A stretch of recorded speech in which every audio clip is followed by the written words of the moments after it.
Hello, this is Tony Heller from RealClimateScience.com, setting the record straight about trying to reason with people who can't be reasoned with. One of my oldest friends is a hardcore leftist who lives in Fort Collins, Colorado. I was talking to her last night and she said, "I don't want this virus to mess things up for the next 3 years. We need to stop it now." I responded, "Sweden is nearly done with it. They're close to herd immunity." This made her very angry and she said, "They have the fifth highest death rate in the world." So it's a little difficult to determine what her priorities are. First she says she wants to stop it now, and then when I tell her how that can be done, she gets mad at me.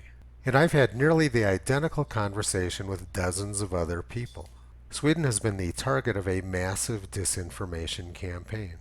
Let's look at the actual statistics for COVID-19 death rates around the world. New York City is by far the worst, followed by New Jersey, New York State, Massachusetts, Connecticut, San Marino, Louisiana, Rhode Island, Mississippi, Peru, the District of Columbia, Belgium, Arizona, Illinois, Michigan, Florida, Bolivia, Brazil, Spain, Andorra, Georgia, Chile, South Carolina, Delaware, Ecuador, Maryland, Pennsylvania, the USA as a whole, Mexico, the United Kingdom, Italy, and then Sweden. Sweden never locked down and they never mandated masks. According to virus experts, they should have had 20 times as many deaths as they actually had. So people who like the idea of lockdowns, oppression, and general human misery have launched a massive smear campaign against Sweden. Sweden destroyed the fable that lockdowns and oppression are necessary to control a virus. This graph compares COVID-19 deaths per million population in Sweden on the right versus states governed by Democrats and states governed by Republicans. This graph is a little skewed by the fact that there are rhinos governing the states of Massachusetts and Maryland, which both had very high death rates. In reality, the blue bar should be a little bit higher and the red bar should be a little bit lower. But the point is that Sweden was lower than the Democratic governor average. All of the Democrat states locked down and Sweden didn't, yet Sweden had a lower death rate than the Democratic states. This graph shows the percent of U.S. COVID-19 deaths sorted by party governorship. Democrat states had 58.4% of the deaths, and Republican states had 41.6%. Again, this graph is skewed by the rhinos in Massachusetts and Maryland. In reality, the blue slice should be larger and the red slice should be smaller. A lot of Democratic governors sent sick patients into nursing homes and killed thousands of grandmas and grandpas, and they are the people who are criticizing Sweden. Now let's compare Sweden to other countries in Europe which were hit hard by COVID-19. This graph shows the daily death rate for Spain, France, the United Kingdom, and Sweden. You can see that Sweden did a lot better than those other countries. Spain had a horrific lockdown and wouldn't even allow children to go outside for several weeks.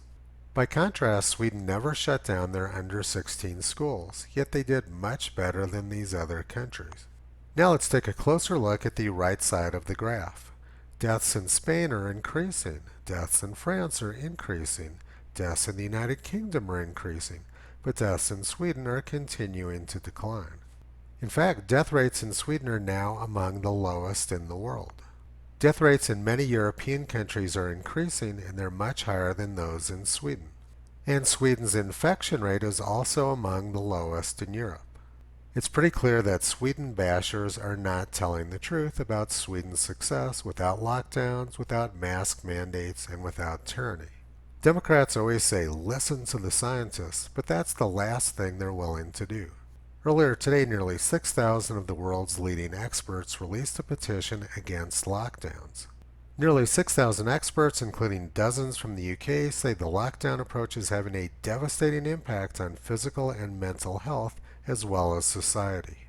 They're calling for protection to be focused on the vulnerable while healthy people get on with their lives, which is exactly what the policy was in Sweden.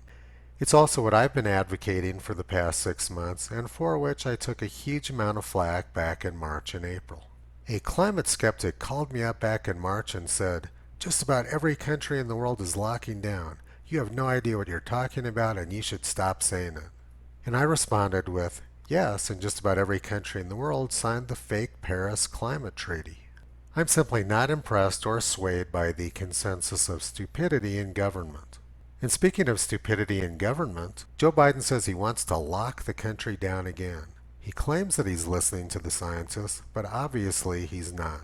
Sworn in come January, and we have coronavirus and the flu combining, which many scientists have said is a real possibility. Would you be prepared to shut this country down again? I would be prepared to do whatever it takes to save lives, because we cannot get the country moving until we control the virus. That is the fundamental flaw of this administration's thinking to begin with.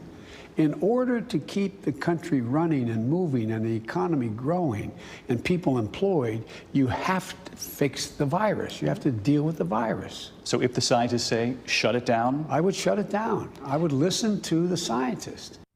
But he's not listening to the scientists. Democrats are at heart totalitarians, so they love the idea of lockdowns.